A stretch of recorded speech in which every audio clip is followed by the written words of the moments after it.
당원동지 여러분 안녕하십니까. 박인성입니다. 광주광역시가 추진하는 정률성 역사공원이 논란이 되고 있습니다. 우리 공화당 대변인실에서도 관련하여 비판하는 보도자료를 발표했습니다. 그래서 오늘은 정률성을 알아보자 맛보기 편을 준비했습니다. 정률성 행적 중심으로 말씀드리겠습니다. 정률성의 본명은 정부운입니다. 1914년 7월 7일 음력입니다. 전라남도 광주 효천면 양림리 현 양림동 79번지에서 사남 일녀 중 막내로 태어났습니다. 1931년 11월 신흥중학교 3학년 재학 중에 그의 아버지가 병으로 세상을 떠나자 이듬해 4월에 학교를 중퇴하고 1933년 5월에 넷째 형 의인을 따라 목포에서 평안환을 타고 부산과 일본 나가사키를 거쳐 상하이에 도착하여 40년 동안 중국에서 살았습니다. 정율성은 상하이에 도착하자마자 곧 남경으로 가서 유대진이라는 가명으로 중국에 있는 한인 항일단체인 의열단에서 운영하던 조선혁명군사 정치간부학교에 입학합니다. 참고로 의열단 단장은 김원봉입니다.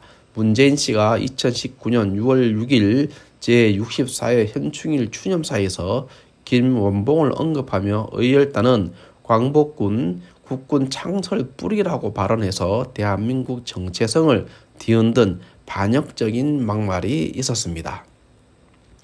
다시 정리하면 의열단 단장은 김원봉이고 의열단에서 운영하는 조선혁명군사 정치간부학교에 정율성이 입학하게 됩니다. 이 시기에 중국의 항일 운동 세력 가운데 많은 사람들이 사회주의 사상에 물들게 되고 정율성은 이 같은 배경 아래에 있는 군사 학교에서의 생활은 공산주의 사상에 물들게 되었고 그의 신념이 됩니다. 1934년 4월 20일 군사학교를 졸업한 뒤에도 남경에 남아서 항일 비밀활동에 종사하는데 이 시기 상하이에 체제하고 있던 소련의 유명한 음악교수 크리노아와 극적으로 만나게 되어 그의 문화에서 본격적인 음악 공부를 하게 되며 온 세상과 삶을 음악으로 이루고 완성한다는 뜻의 율성이란 이름으로 바꾸어 사용하게 됩니다. 또 정율성은 1936년 4월에는 남경에서 중국의 좌파 계통의 청년들이 조직한 5월 문예사에 가담하여 이사로도 맹활약합니다. 1936년 가을 정율성은 경제상의 곤란으로 상하이에 다니면서 크리노아로부터 성악을 배울 수 없게 되자 독학으로 음악을 공부하던 중에 1937년 8월 13일 파리에서 음악 공부를 하고 돌아온 저명한 음악가 선성예를 만나게 되는데 그에게서 많은 지도와 격려를 받게 됩니다.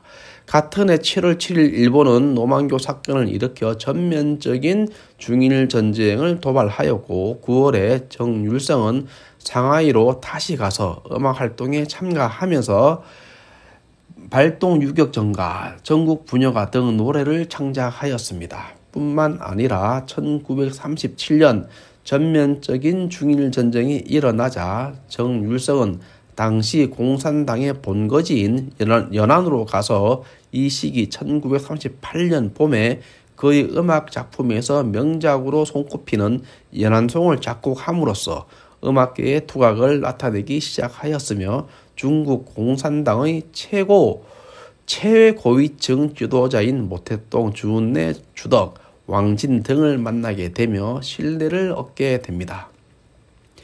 1938년 8월 로신예술학원을 졸업한 정율성은 그 후에 항일군정대학 정치부 선정과의 음악지도원으로 남게 되었으며 1939년 1월 항일군정대학에서 중국 공산당에 정식으로 가입하고 계속하여 연수요, 치위야랑, 생산요 등 노래를 작곡하였을 뿐만 아니라 그의 연말에 대형 작품인 팔로군 대합창을 작곡한 것을 끝내게 되는데 그것이 그 유명한 중국인민해방군 군가로 채택되게 됩니다. 1945년 8월 15일 일본이 항복하자 정율성은 중국 공산당 중앙위원회 결정에 따라 1946년 1월 북한 황해도에 배치받아 도위원회 선전부장을 맡게 되며 그해 김일성을 만나고 1947년 봄 평양으로 정근되어 북한군 구락부 부장을 맡고 북한협주단을 창설하고 단장을 견임합니다.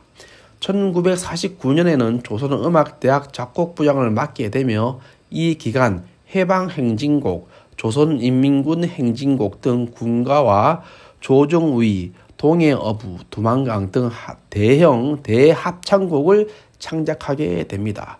그 중에 조선인민군 행진곡은 조선인민군 군가로 되었으며 북한인민위원회 상임위원회 위원장 김일성으로부터 상을 받게 되고 1948년 11월에는 8.15 해방 3주년 기념 공동준비위원회 상과 모범 근로자의 최고 명예 칭호까지 받게 됩니다.